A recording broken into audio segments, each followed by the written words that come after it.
ce congrès national de pastoral du sport, il se situe dans, alors c'est marqué là, je crois, voilà. À chaque fois, il y a, donc, sur Internet, il y a un site Église et Sport, qui a été fondé par un prêtre qui s'appelle Pascal Girard. Pascal Girard, c'est un prêtre de Clermont-Ferrand, et que j'ai rencontré alors qu'il était séminariste à Lyon. Et lui, il fait de la force, comment? C'est pas haltérophilie, c'est comment? Soulever, mais de coucher. Je ne sais pas comment ça s'appelle. Comment là, tu dis là? Non, c'est pas haltérophilie, ça ressemble. C'est comment? Développement couché, ou je sais pas, comme ça. Il a été champion de France de ça. Soulevé, je sais pas, de 250 kilos, je sais rien. Voilà, en tout cas, donc, comme j'avais eu l'occasion de parler au séminaire du lien entre le sport et la foi, ben lui, ça l'a libéré pour qu'il en parle lui-même. Et donc il a fondé ce site, et en même temps c'est lui qui mène à bien ses congrès de pastoral du sport. Voilà. Et donc c'est lui qui a fait faire ça, et que vous avez, et qui va nous permettre de réfléchir cet après-midi. C'est clair? Ça va comme ça? Introduction. Alors, donc, vous avez sur votre livret la foi des champions avec la devise olympique: plus vite, plus haut, plus fort, ensemble. Ça a été rajouté. C'est récent. Je ne sais pas si vous connaissiez. Et l'explication, elle est dessous, je crois. Hein, c'est ça? Oui. Voilà. Parce que, donc, ça a été rajouté pour vous dire que c'est pas seulement l'effort individuel qu'on veut louer, mais l'effort collectif. Hein, voilà. Alors, on commence par Alison Félix, championne olympique d'athlétisme 2008, 2012, 2016. Donc, elle a fait une belle carrière. C'est une américaine. Voilà, donc ceux qui veulent voir sa photo, elle est là. Voilà. Bon, alors voilà ce qu'elle dit. Donc, c'est simplement une phrase. Et donc, je fais un petit commentaire, mais ceux qui voient autre chose, en fonction de leur foi, vous rajouterez pour qu'on puisse réfléchir ensemble sur la foi chrétienne. La plus importante leçon de vie que j'ai apprise est que je dois faire confiance à Dieu dans chaque circonstance. Dieu est toujours à nos côtés et ne nous laisse pas tomber. C'est déjà pas mal, hein, il n'y a pas beaucoup. C'est pas très développé, mais ça dit déjà beaucoup de choses. Donc, la foi, c'est pas simplement savoir que Dieu existe, c'est faire confiance à Dieu qui est dans notre vie et dans la vie du monde. Donc si j'ai la foi, je ne suis pas tout seul, je fais confiance à quelqu'un d'autre qui est bien plus puissant que moi, Dieu, et donc je dois lui faire confiance dans les bons comme dans les mauvais moments. Ça va revenir dans la bouche de bien d'autres champions. Donc il faut faire confiance à Dieu dans chaque circonstance, dans les bons moments comme dans les mauvais moments. Voilà. Il est toujours à nos côtés, donc il est là pour nous aider, et pour nous aider à tirer des leçons, pour nous aider à faire mieux quand ça va bien, et à tirer des leçons dans les plus mauvais moments. Hein, par exemple, quand il y a des échecs, des maladies, des conflits, eh ben, Dieu ne nous abandonne pas. Hein, il est là. Alors il n'est peut-être pas là comme on aurait voulu, mais il est là. Donc, ceux qui gagnent des médailles peuvent dire, c'est quand même grâce à Dieu, c'est bien lui qui me donne de la force, de la volonté. Bon, je me suis ouvert à lui, mais c'est quand même lui qui est le créateur, c'est pas moi, c'est lui qui donne la vie et qui m'a donné des dons. Donc, voilà, je peux rendre grâce à Dieu. Et puis, tirer des leçons, les leçons, c'est peut-être que je peux encore faire mieux, puisque plus haut, plus vite, plus fort. Donc, Dieu ne se contente pas de nos résultats. Il nous demande de faire toujours mieux. Alors toujours mieux, objectivement, ça c'est les résultats, mais surtout subjectivement, c'est-à-dire on peut battre des performances, mais un peu à l'arraché, si on peut dire, ou avec de l'amour, avec de la joie, hein, et si on a la foi pour la plus grande gloire de Dieu. Hein, hier, on a fêté Saint Ignace de Loyola, hein, qui nous disait que manger, boire, ou tout ce qu'on fait, il faut le faire pour la gloire de Dieu. Quand on a la foi et qu'on fait confiance à Dieu toujours à nos côtés, on le glorifie quand on a des bons moments. Hein. Voilà, c'est pour toi aussi que je fais ça, Seigneur. Et puis dans les mauvais moments, on en a tous, hein, eh bien, il faut tirer des leçons. Parce que Dieu ne nous abandonne pas. S'il y a des échecs, s'il y a des maladies aussi, des conflits ou toutes sortes de contrariétés, eh bien, il faut toujours se dire, puisque Dieu est avec moi, qu'est-ce qu'il attend de moi dans cette circonstance? Qu'est-ce qu'il veut de moi? Il faut réfléchir. Et je peux tirer d'un mal un bien pour repartir et aller de l'avant. Voilà. Alors, qui est-ce qui veut rajouter autre chose à cette remarque de Alison Félix, donc, qui pour elle, la foi, c'est avant tout la confiance. Ça va, vous êtes d'accord? Oui. Ça va? Dans les bons comme dans les mauvais moments. Dieu ne nous abandonne pas. En regardant les épreuves des athlètes, je trouve qu'il y a de plus en plus d'athlètes qui se signent avant l'épreuve. Ah oui. Ou qui finissent et qui tournent comme ça. Oui, non, mais... Et qui se signent aussi. Ça, de même, oui, c'est de plus en plus dans le sport, oui, oui. Même dans les matchs, dans les épreuves sportives, il y en a de plus en plus. Ouais. Les Sud-Américains, mais même les autres aussi maintenant, il y a un peu, ça s'est développé ces dernières années. Oui, parce que dans les moments où il y a de la pression, de la tension, on a besoin de s'accrocher à autre chose. Hein. C'est ça. Hein. Donc c'est ça la foi aussi. On a besoin de s'accrocher à autre chose, parce que nous-mêmes on sent nos limites. Et le bonheur d'être croyant, c'est que quand c'est difficile et quand je dois prouver quelque chose, si je compte que sur moi, je panique un peu, alors que là, voilà. Ça va comme ça pour la première. Le deuxième, tout le monde le connaît, Usain Bolt.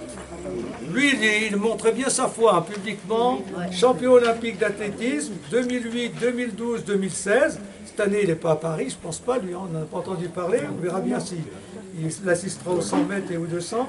Voilà. Alors là, c'est tout simple, je sais que c'est pas long. Je veux remercier Dieu pour tout ce qu'il a fait pour moi, car sans lui, rien de tout cela ne serait possible. Donc, quand on réussit quelque chose, on peut se l'attribuer à soi-même, on peut l'attribuer à son entraîneur, à son équipe, ou on peut se dire, oui, mais d'accord, c'est vrai tout ça, mais il y a quand même derrière, il y a quelqu'un. Hein, il y a quelqu'un. Et donc, ce qu'on fait, et notre réussite, ben, c'est un signe quand même de l'action de Dieu. Hein. Donc là, le mot signe, il n'est pas dit là, mais c'est quelque chose qu'il faut retenir dans notre foi chrétienne.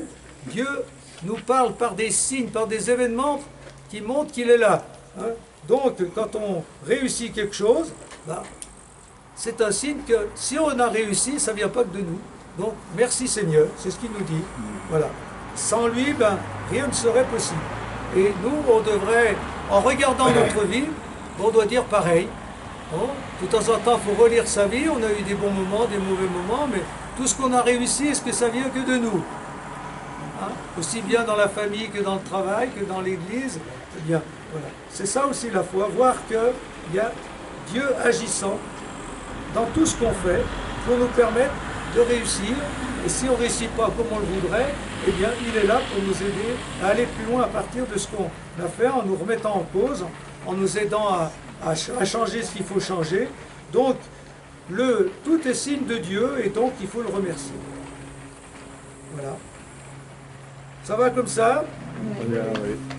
Alors, on peut quand même préciser que si Dieu donne les talents, il donne aussi la force, le courage et la lumière. J'ai mis les trois choses hein, ici. C'est-à-dire que, qu'est-ce que Dieu nous donne? Ben, il nous donne peut-être des dons, on a des dons. La nature, ça veut dire quoi la nature? Ben, il y a Dieu derrière, c'est comme la vie. Bien sûr que la vie, elle nous est donnée par nos parents, mais qui est-ce qui est maître de la vie? Ben, les talents qu'on a, ben, c'est pas seulement notre nature, hein, c'est parce que Dieu, en tout cas c'est ça la foi chrétienne. Si on a des talents, c'est la marque de Dieu qui, à partir de ces talents, ben, nous confie une mission. Hein.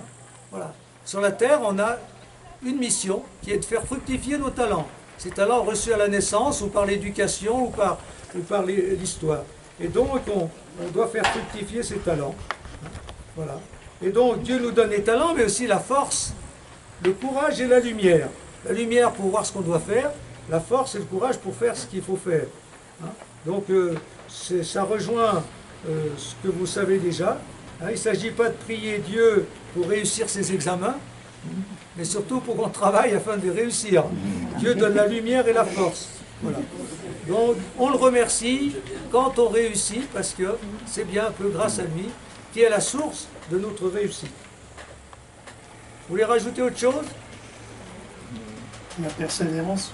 Comment? La persévérance. Ben, la persévérance aussi, bien sûr, dans tous les domaines. Voilà. Et la question qui se pose aussi, est-ce qu'on remercie assez Dieu?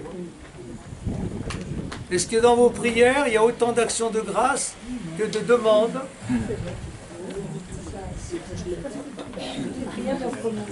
Eh ben, c'est vous qui répondez. Voilà.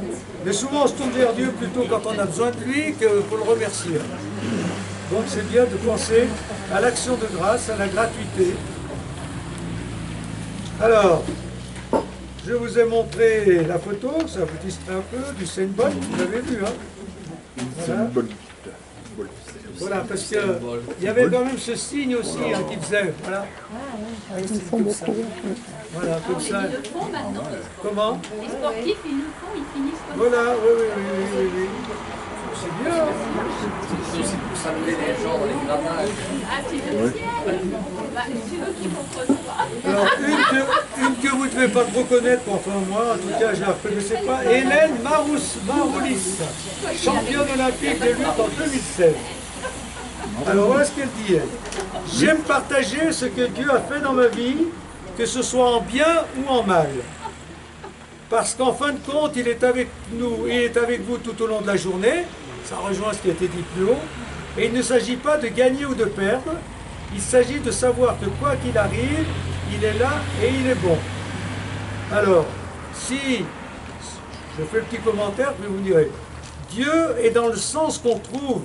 Parce que ce qui m'a étonné dans sa phrase là, c'est un peu limite. Hein. J'aime partager ce que Dieu a fait dans ma vie, que ce soit en bien ou en mal. C'est curieux comme formule. Hein. Est-ce qu'on peut dire que Dieu fait en nous du bien et du mal? Alors, réagissez à ça, mais ça m'a surpris cette définition. Tu dis quoi? Je le lirais plutôt dans le sens où elle dit que ce soit en des moments bien dans sa vie ou des moments où c'est mal, Ouais. eh ben Dieu est présent. Dieu est présent quand on fait quelque chose de bien. Voilà. Mais est-ce qu'on peut dire que, si on lit textuellement, j'aime partager ce que Dieu a fait dans ma vie, que ce soit en bien ou en mal. C'est Dieu qui fait.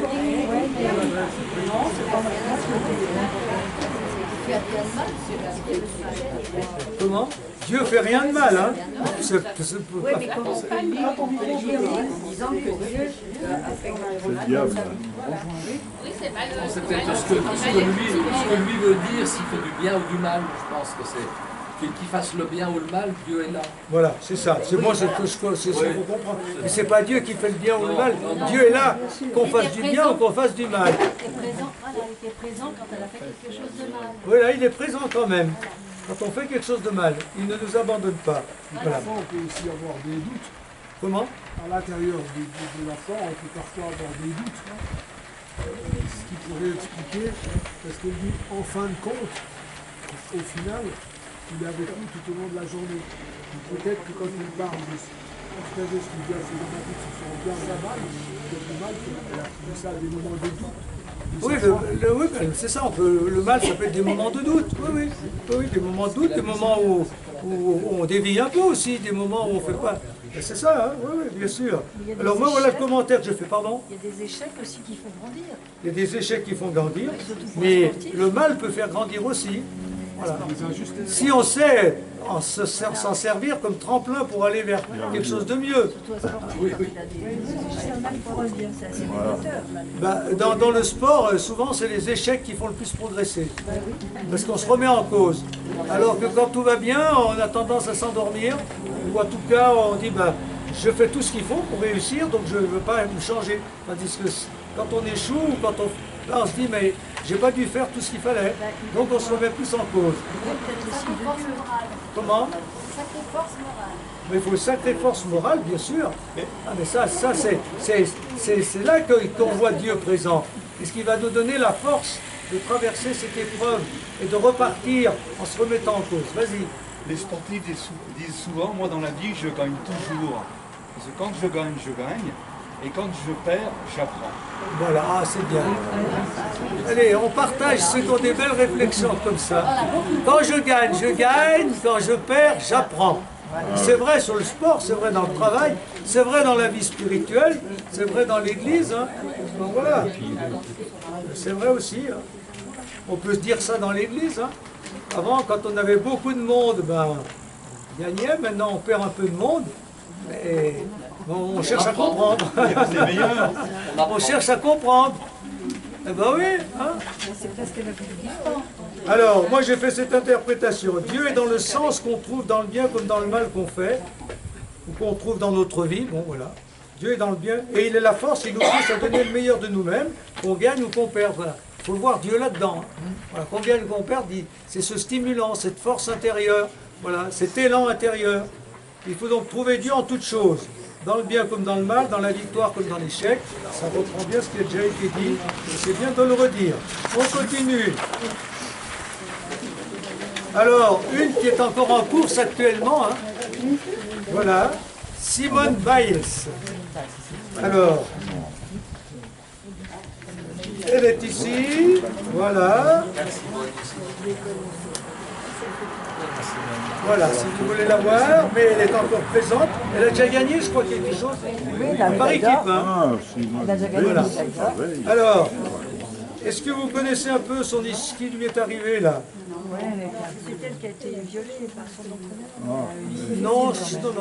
Non, mais aux derniers Jeux Olympiques, elle a été complètement bloquée. Elle n'a plus.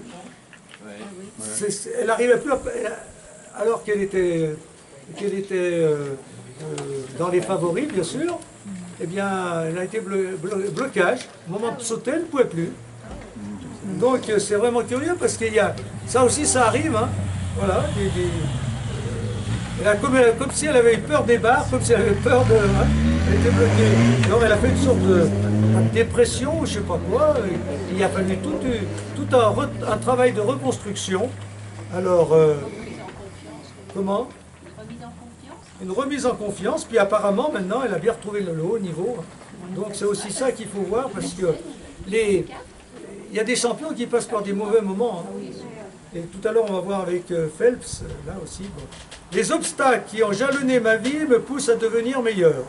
Parce que Dieu sait que sans eux, on serait moins fort. Donc, tous les obstacles qu'on rencontre dans notre vie, eh bien, c'est des tremplins pour devenir meilleur. Hein. Quand il y a des obstacles, on est obligé de puiser dans ses forces. Hein. Donc, ça nous oblige à devenir meilleur. Quand tout va bien, quand il n'y a pas d'obstacle, tout déroule, mais on ne progresse pas beaucoup. Quand il y a des obstacles, on est obligé de puiser au fond de nous. Voilà. Pour qu'on progresse, pour qu'on devienne meilleur. Alors, objectivement, parce qu'on va faire mieux, mais subjectivement, parce que grâce à ces obstacles, on puise de la force et on gagne de la force morale, de la force intérieure, de la persévérance, de la volonté, du courage, tous ces mots que les sportifs mettent bien en valeur. Donc, il faut savoir dépasser les obstacles. Et moi j'aime bien dire que le sport, c'est se donner des obstacles qu'on n'a pas. Voilà ma définition du sport. Et justement, c'est très important, parce que quand on apprend ça, ben une fois qu'on est dans la vie, il y a comme des réflexes. Hein, il y a un obstacle, je vais le sauter, je vais essayer de passer par-dessus pour aller de l'avant. Donc, c'est en ce sens que le sport est une école de la vie. En tout cas, ça je l'ai déjà dit et redit, parce que c'est vrai que hein, on n'est pas obligé de vouloir monter au sommet d'une montagne, on n'est pas obligé de vouloir faire comme hier, deux fois 200 mètres. Voilà, on se donne des défis, on se donne des obstacles, et du coup, ben, voilà, ça c'est une leçon, parce qu'après dans la vie, quand on a des obstacles qu'on n'a pas choisis, ben, on est armé pour faire face. En tout cas, le sport apprend à dépasser ça et à puiser au fond de soi pour aller de l'avant. Voilà. C'est une des définitions possibles des sports. Voilà. Le sportif, c'est celui qui se donne des obstacles qu'il n'a pas. Ça va comme ça? Voilà. Bon, donc en même temps, on parlera un peu de sport et puis de la foi, toujours. Alors, Laura Flessel, vous la connaissez aussi, championne olympique d'escrime 2016.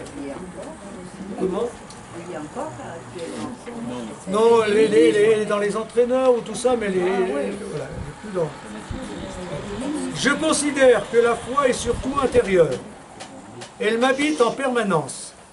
Lors des heures passées sur les pistes d'escrime, à l'entraînement comme en championnat, j'ai pu puiser dans ma foi une importante source d'énergie et de motivation. Ça, c'est très bien aussi. Hein. La foi, c'est d'abord intérieur. Ça veut dire quoi? Ça veut dire que la foi, c'est ressentir à l'intérieur de soi une présence. Moi, je dis souvent, un ressenti et une reconnaissance. Voilà. On ressent une présence qu'on reconnaît comme Dieu. C'est ça la foi. Ça vous va, ça, ou pas? La foi, c'est pas d'abord une démonstration intellectuelle. Voilà. C'est un ressenti. C'est personnel. C'est personnel. C'est un ressenti intérieur. Voilà. Et ça, on ne peut pas, du coup, si on veut donner la foi à quelqu'un, s'il ne ressent rien, on ne peut pas. Voilà. On peut dire ce qu'on ressent nous, et lui dire essaye de ressentir quelque chose, mais on ne peut pas lui démontrer quoi. Il n'y a pas de démonstration, il n'y a pas d'explication. La foi, c'est un ressenti. Un ressenti et en même temps une reconnaissance. Voilà. Parce qu'on peut bien ressentir quelque chose, mais sans mettre ce mot de Dieu dessus. Hein. Voilà. Moi, j'aime bien dire ces deux choses. Un ressenti et une reconnaissance. Ça vous va comme définition de la foi? Voilà. Et donc, ça veut dire que, eh bien, il faut ouvrir son cœur. C'est le cœur qui ressent.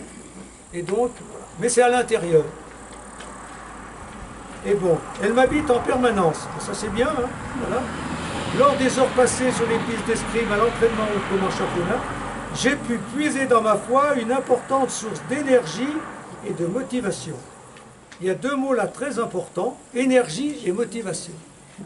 À quoi ça sert de croire? Hein? Ah ben, répondez. La foi, normalement c'est ça, ça donne de la force. C'est quand on ressent cette présence, mais en même temps, on s'ouvre. Et quand on s'ouvre à cette présence, elle nous donne de la force d'assumer nos responsabilités, d'oser certaines choses, de faire ce qu'on n'a pas envie de faire. Voilà. Et une motivation. La motivation, il faut vouloir pour y arriver. Hein. Donc il faut être motivé pour faire les choses. Donc j'aime bien. La foi donne de la force et de la motivation. Comment? Alors, on peut rajouter, oui, parce que là c'est pas dit. Tout à l'heure on l'a déjà dit, la foi donne du sens, hein, au bien comme au mal, au bon moment comme au mauvais moment. Elle donne de la force pour rester debout dans les épreuves ou pour assumer nos responsabilités, de la force, de l'énergie. Et puis, elle donne aussi, on peut rajouter de la lumière pour comprendre des choses. Hein. Voilà.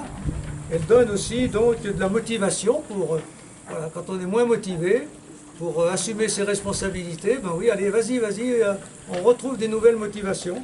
Pour, comment? Elle est motrice. Elle est motrice, la foi. Dites des mots. À quoi ça sert la foi? Il y a des beaux mots. Moteur. C'est pour ça que j'avance. Qui c'est qui veut dire autre chose? Bien-être. Bien-être. Ah, très bien. Un bien-être intérieur, quand on ressent cette présence, il y a un bien-être. Un bien-être alors que... C'est difficile à expliquer, mais un bien-être. Voilà. Alors que beaucoup aujourd'hui ressentent un certain mal-être face au vide de la vie. Voilà. Moi je dirais confiance et espoir. Comment? Confiance et espoir. Confiance aussi, espoir ou même espérance. Espérance, oui. Espoir et espérance, les deux peuvent être dits. Qu'est-ce que vous diriez? Sérénité. Si on vous demande à quoi ça sert de croire, qu'est-ce que ça t'apporte, ben voilà déjà des bons mots. Et vous rajoutez encore quoi? Sérénité. Sérénité. Ah oui. La sérénité face à tout ce qui se passe, parce qu'on sait que Dieu est toujours avec nous. Voilà. Et puis quoi encore? La joie. La joie. La joie. Pas la joie exubérante, là, comme ça, on a gagné, ça tant mieux, mais la joie de justement de savoir que Dieu est là et que tout a un sens, hein, et qu'on fait ce qu'on doit faire. Alors attendez voir, confiance. Oui, ben alors ça rejoint ce qu'on a dit au début, la confiance. Hein, oui, ça donne de la confiance parce que Dieu est avec nous, donc on va y arriver. Voilà, et toi tu disais? Qui c'est qui a dit là quelque chose? Moi, je sais que le matin, quand le soleil se lève, on regarde le soleil qui se lève, tous les matins, le soleil se lève. Ça me donne une lumière. On entend laisse passer les motos. Alors, dis fort pour que vous entendez en fond. quand on regarde le matin le soleil qui se lève, Ouais. pas, il est derrière, de toute façon, il y a quelque chose derrière. Ça donne Et c'est ça la foi, c'est voir ce qu'il y a derrière. Que ce soit la nature, que ce soit les événements, que ce soit mes réussites, que ce soit mes échecs. Voilà, voir ce qu'il y a derrière. Et même les personnes, voir ce qu'il y a derrière toi. Qu'est-ce qui t'a fait venir ici? Et voilà. Et voilà. Ben oui, mais justement, qu'est-ce qui nous pousse en avant? Et donc, il faut voir Dieu là-dedans. Et quand on voit Dieu en toutes choses, comme les jésuites le disent, ben, ça donne une autre dimension quand même. Parce que si on voit les choses en elles-mêmes, c'est peut-être beau, c'est bien. Mais quand on voit Dieu derrière, ben, c'est encore mieux. Je crois que quelqu'un va le dire d'ailleurs. Alors, Elle donne une impulsion. une impulsion. Très bien. Est-ce que vous avez encore d'autres mots? On en a dit beaucoup. Ben, ça serait bien de les rassembler parce que c'est quand on dit à quoi ça sert de croire, ben, on peut répondre ça. Impulsion, énergie, force, motivation, lumière, confiance, espoir, espérance, etc., etc. Je ne sais pas tout ce qu'on a dit. Et puis bien-être, parce qu'il y a une présence. Voilà, le vide de la vie. Quand on croit en rien, ben, la vie est vide. Du coup, la tentation, c'est de se distraire, de se divertir, de fuir. Voilà, on fuit parce que comme ça, on a l'impression d'exister. Alors que quand on est face à soi-même, si on ressent un vide, ben voilà, c'est pas agréable. C'est peut-être pour ça que les jeunes ils vont dans des addictions pour remplir leur vide intérieur.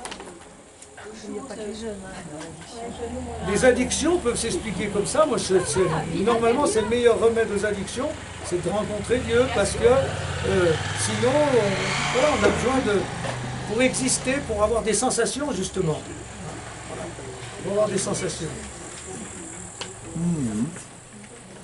Alors, je continue avec Michael Phelps. Alors lui, vous le connaissez, regardez, champion olympique 2004, 2008, 2012, 2016. Natation. Comment? Léon, il va le dépasser. Alors justement, c'est bien le moment d'en parler parce que Léon Marchand a fait mieux que lui. Voilà, il a fait mieux que lui hier. Et pas encore autant de médailles, mais il n'avait jamais fait 2 médailles d'or en l'espace de 2 heures de temps. Voilà, donc il y a des phénomènes comme ça qui existent. Alors, ben, je ne sais pas ce qu'il en pense, mais j'ai Léon, mais voilà, lui, oh mon Dieu, je ne te remercierai jamais assez, tu m'as sauvé la vie. Alors pourquoi il dit ça? C'est pas parce qu'il a eu des médailles, mais parce qu'il y est arrivé. Alors, le sport a sauvé la vie de beaucoup de champions qui, sans cela, seraient tombés dans toutes sortes de déviances. Alors, il y a toutes sortes de déviances. Hein. Quand on est gagné, quand on gagne et qu'on est champion, après il y a la fête, il y a toutes sortes de choses, hein. Bon, des déviances de toutes sortes. Mais le sport ne doit pas être un absolu, car lorsqu'on ne peut plus en faire, on risque, comme Michael Phelps, de tomber dans la dépression, le mal-être. C'est ce qui lui est arrivé. Après tous ces moments de gloire, quand il a arrêté, ben, le grand vide, il a fait une super dépression. J'existe plus. Alors qu'est-ce qui peut faire ma vie? Quel sens a ma vie? Je ne pourrai jamais refaire tout ce que j'ai fait. Et bon, eh bien c'est parce qu'au cœur de sa dépression, alors je ne sais pas s'il avait déjà la foi ou si ça l'a stimulé à se réaccrocher à la foi, mais voilà. Donc c'est en se convertissant, je crois qu'il avait déjà la foi, mais il a compris qu'il fallait se tourner vers Dieu. Et donc, quand il a fait la rencontre de Dieu, eh bien, il s'en est sorti. Alors maintenant, je ne sais pas ce qu'il est devenu, mais voilà. Comment? Il est là en France en ce moment. Il est en France en ce moment. Bon, ben voilà. Et donc, lui, il a fait... Alors, le gros problème de beaucoup de champions, et puis de beaucoup d'hommes qui ont de la réussite, c'est quand ils arrêtent. Voilà. Alors, je ne sais pas si... C'est vrai pour beaucoup, c'est peut-être vrai pour la vie professionnelle. Hein. Ceux qui étaient hyper actifs, ils jouent, ils sont à la retraite. Qu'est-ce qui reste de moi si je me confonds avec le métier que j'ai eu, ou si je me confonds avec les performances que j'ai eues, ou avec les fonctions que j'ai eues? Ah ben voilà. Donc il faut, c'est une vraie question ça, s'accrocher à Dieu qui est toujours là et qui va nous dire justement ce qu'il attend de nous après. Hein, voilà. Donc il faut toujours se poser cette question de l'après. Et avec Dieu, ben, il n'y a pas d'après, il est toujours là. Donc il est là dans la vie, est très active comme il est là après. Et donc il peut nous aider à trouver le sens de notre vie si la vie prend un tournant autre. Hein. Voilà. La chute est souvent brutale. Ah oui, oui. Idolâtré, voilà. Mais on peut dire ça des hommes politiques, on peut dire ça de tous ceux qui, de ceux qui ont une grande carrière. Oui, du jour au lendemain, voilà. On peut même dire ça des évêques. Hein. Moi, vous avez bien connu Claude Fed. Ben, Claude Fed, il a été notre évêque, le premier à Aix-en-Provence. Et le jour où il a été en retraite, enfin peut-être pas le jour, mais 6 mois après, il a fait une grosse dépression dont il ne s'est jamais remis. Il ne s'est jamais remis. Parce qu'il était invité partout pour des cérémonies et tout ça, présider des réunions. Et après, voilà. Comment? Eh ben, on ne va pas juger, mais je pense qu'il faut savoir aussi relativiser, comme j'ai dit, relativiser. Autant il faut faire les choses sérieusement, autant il faut relativiser les résultats et jamais se confondre avec les résultats qu'on a. Jamais se confondre avec les résultats qu'on a. Et donc, parce que autrement, voilà. Et se préparer même à faire autre chose ou à faire autrement. Voilà. Hein. Par exemple, pour donner l'exemple des évêques, hein, donc, comme on avait 2 évêques à un moment donné, Claude Fed et Marcel Perrier, ben Marcel Perrier, lui, il ne s'est jamais confondu avec sa mission d'évêque et son titre d'évêque, parce que pendant les vacances, quand il venait là, il allait dire la messe comme tout curé dans n'importe quelle paroisse. Et donc, une fois qu'il a arrêté, il est devenu curé de Bourg-Saint-Maurice. Et puis après, je ne sais plus d'où, il est allé faire des remplacements. Donc, il faut se reconvertir, voilà, accepter de faire autrement. C'est aussi valable pour les gens comme nous. Comment? Alors c'est bien de le dire, ça vaut aussi pour les mères de famille. Parce que le jour où les enfants s'en vont, et ben voilà, ça vaut pour tout le monde. Ça vaut pour tout le monde. Parce que la société, ça vaut pour tout le monde. Quelque part, peu reconnaissant du travail. Voilà, c'est ça. Quel oui. Donc, et puis il faut savoir être utile autrement, savoir donner du sens, voilà. Moi je crois que dans la fonction qu'on a eue ou dans l'état de père, de mère, etc., qu'est-ce qui est essentiel? C'est-à-dire qu'est-ce que ça me fait vivre d'important et qui me construit? Et c'est ce qui me construit que je dois garder. Et peut-être pour me construire, je vais faire autre chose, mais c'est toujours dans le sens de me construire. Voilà. Vous avez une mère de famille, elle se sent victime, parce qu'elle s'occupe de sa nichée, le jour où elle a niché partout. De ce côté, on n'est pas utile, donc on est inutile, et parfois, qu'elle s'occupe d'elle aussi. Ah oui, il faut s'occuper, voilà, très bien. Voilà, alors moi en tant que curé, je me suis bien reconverti en étant au service de toutes les paroisses. Mais il y a aussi, là, vous disiez tout à l'heure, vous parliez de bien-être pour la foi. Il y a aussi ça. Celui qui se trouve un moment dans la lumière, on le fait occuper, et puis il part, ça s'arrête d'un coup. Il va faire autre chose, il va se reconnecter ou pas. Mais qu'est-ce que la foi peut lui apporter aussi dans diriger ce qu'il va faire, et lui apporter aussi du bien-être. Oui, il faut trouver un bien-être autre. Voilà, un bien-être qui permet. J'existe encore, je suis encore utile, ou je fais des belles choses, mais quoi? Il faut trouver, faut chercher. Voilà. Voilà. Mais non, mais c'est vrai que c'est des vraies questions. Hein. Il ne faut pas se laisser enfermer dans une seule manière. Il faut toujours être le même, mais pas forcément en faisant les mêmes choses. Donc il faut trouver comment être toujours le même en me construisant toujours, mais comme je ne peux pas faire les mêmes choses qu'avant, je vais faire autre chose. Et quoi? Chacun va chercher. Voilà, donc ça c'était le problème des champions et des hommes qui tombent de haut après avoir été portés vers les sommets. Donc c'est la dépression dont il faut sortir. Missy Franklin, championne olympique de natation. Alors où est-ce qu'elle est? Je fais une petite pause avec sa photo si vous voulez la voir. Ah ben, Michael Phelps, c'est lui. Moi je ne vous l'avais pas montré, 2016, voilà. Très bien. Là, je ne sais pas si vous... Missy Franklin, ben voilà. C'est ça, c'est elle, une américaine, voilà. Alors, qu'est-ce qu'elle dit de beau? Eh bien, vous l'avez sous les yeux. Je sais que Dieu se soucie tellement plus de qui je suis, ben ça fait bien avec son avis, en tant que personne, et de ce que je fais dans ce monde pour faire briller son amour et sa lumière. Je sais que Dieu se soucie tellement plus de qui je suis en tant que personne, et de ce que je fais dans ce monde pour faire briller son amour et sa lumière. Voilà. Dieu est dans ce que l'on est, dans ce que l'on devient, et cherche à être plus que ce que dans ce qu'on et cherche à être plus que dans ce qu'on fait, et notamment dans nos réussites et nos performances. Donc toujours se poser cette question, à partir de ce que je fais, qu'est-ce que je deviens? Voilà. C'est clair ça?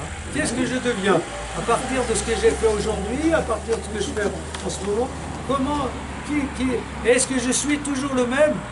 Et même, est-ce que je suis mieux qu'avant? Vous vous posez ce genre de questions? Est-ce qu'être fidèle à soi-même, mais en même temps en se renouvelant pour se reconstruire encore jusqu'au bout de notre vie? Donc Dieu s'intéresse à nous en tant que personne. Et la personne, c'est ça, c'est ce que l'on est, et pas simplement en tant que ce qu'on fait. Voilà. Et justement, quand on fait moins, eh bien, il faut rester la même personne. Dieu est dans l'être, plus que dans le faire. Ça va comme ça? Olivier Giroud, tout le monde le connaît, champion du monde de football 2018. Alors, Dieu est avec moi sur le terrain. Il est ma force, ça rejoint ce qui a déjà été dit. Hein. Soyez unis et surtout ne perdez pas espoir. Par les temps qui courent, nous devons sauver l'espérance, garder la foi et toujours y croire. Alors, Dieu n'est pas celui qui fait gagner, mais qui donne la force de donner le meilleur de soi-même. Ça, c'est le refrain d'aujourd'hui, hein, vous avez bien compris. Je vais le répéter. C'est comme il y a un refrain qui revient dans nos chants, mais c'est pareil. C'est Dieu, c'est de la force de travailler, de persévérer pour réussir, plus que la réussite elle-même. La foi est source d'espérance. La foi en Dieu, maître de l'impossible, qui donne l'espérance. Non... C'est la foi en Dieu, maître de l'impossible, qui donne de l'espérance. Il aurait fallu une virgule là. Non ce qui se passe dans l'actualité, qui donne souvent plus de raisons de désespérer que des raisons d'espérer. Tout à fait, oui. Ça, vous êtes bien d'accord? Eh bien, on va dire le contraire maintenant. Qu'est-ce qui, dans l'actualité, en ce moment, vous donne des raisons d'espérer? Puisque Dieu, si on croit en Dieu, Dieu ne peut que nous fortifier dans l'espérance. Donc, il faut voir Dieu dans les raisons d'espérer pour voir qu'il est bien à l'œuvre, et donc la source de l'espérance. Qu'est-ce qui vous donne de l'espérance? Le réveil des chrétiens face à l'ouverture des JO. Ah non, on ne comprend pas cette polémique. Ah, c'est la polémique, là, oui. Moi, j'ai ma réponse à moi. Voilà. Alors, hier soir, on regardait les JO, Ouais. et puis à l'intérieur des JO, au moment, il y avait les infos. Le journal de 20h. Ah oui, bah alors tu vois ça. Donc tu regardais les JO et au moment, il y a eu les infos. Donc la première moitié, c'était autour des JO. Ouais. Vous invitez ceux qui avaient eu des médailles, ainsi de suite. Donc là, c'était, on pouvait considérer que c'était des raisons d'espérer. Ouais. Ça donne envie, ça. Et puis après, ils sont passés aux actualités mondiales, tout ce qui se passe. Voilà. Et instinctivement, on s'est dit, oh bah c'était mieux quand c'était les Jeux Olympiques. Ah bah oui, et surtout qu'il y avait l'assassinat, etc. Voilà. Mais tous les jours, et puis ce qui se passe à Gaza, ce qui se passe en ce moment, ce qui se passe là-bas, on ne sait pas, ça va peut-être éclater encore. Ça, c'est des risques quand même. Donc voilà. Donc l'espérance, on peut. Mais pourtant, Dieu est bien avec, Dieu est bien dans ce monde là quand même. Voilà. Mais quand un peuple voilà, quand même, les Jeux Olympiques, c'est quand même.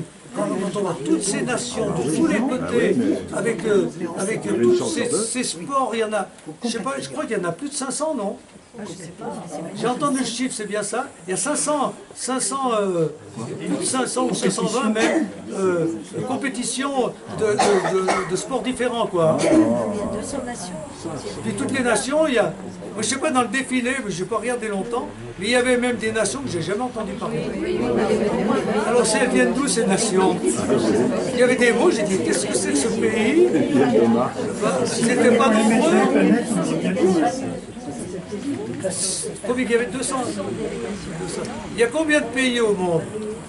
Moi, je pensais qu'il y en avait que 140, mais là, je vois 200 délégations. 200, oui. 140 pays, 200 délégations, donc c'est curieux, il y a plus de pays que ce qu'on croyait. Et puis il y avait cette délégation des migrants, oui, c'est magnifique. Ah oui, des migrants, voilà.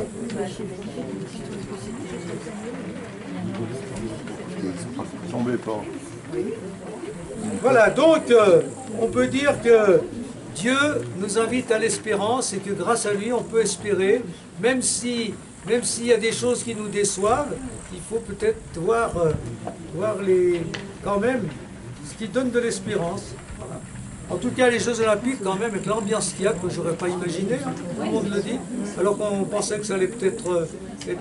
Mais il y a quand même on a quand même besoin de fêtes, de fraternité, besoin d'exploits, on a quand même des besoins quand même qui se réveillent, et quand ils sont satisfaits comme ça, ça met une bonne ambiance quand même, qui nous fait respirer un autre air que dans l'actualité habituelle, quand il n'y a pas ça. Quoi.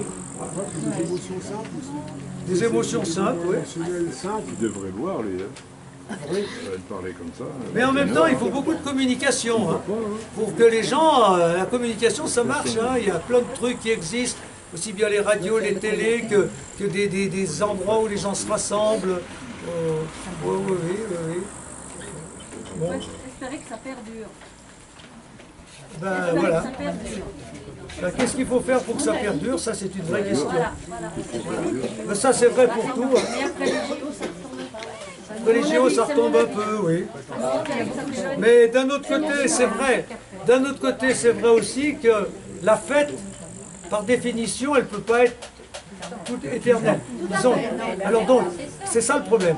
On a besoin de moments de fête, mais on ne peut pas faire toujours la fête. Hein, parce que, voilà, ça épuise aussi la fête.